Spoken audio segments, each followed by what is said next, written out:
Pour immobiliser une fracture de l'aile, on fait un bandage en 8. Il est préférable de dérouler le V-trap avant de l'appliquer pour éviter qu'il ne soit trop serré.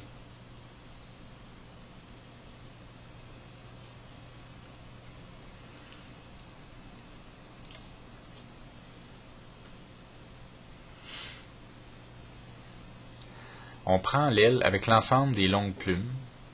On initie le bandage avec un angle allant chercher très haut sous l'humérus et sur le carpométacarpe.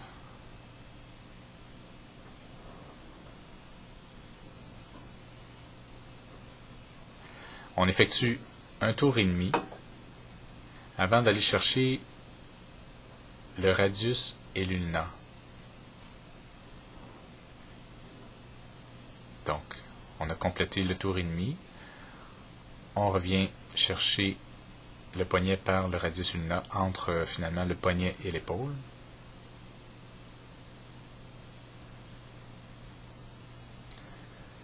Puis on revient encore une fois le plus haut possible sous l'humérus, donc à l'aisselle.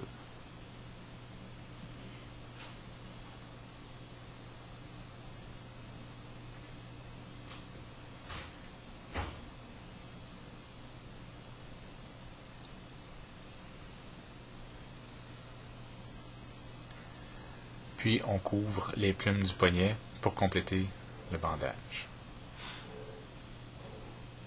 On coupe le V-trap. Et pour sécuriser le tout, on peut mettre une bande de diachylon.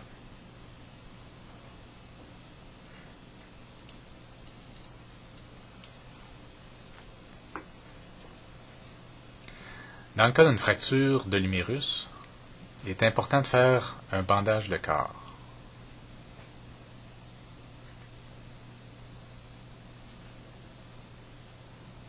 Une façon de faire consiste à mesurer une longueur de l'oiseau, incluant la queue, avec un diachylon d'une largeur appropriée.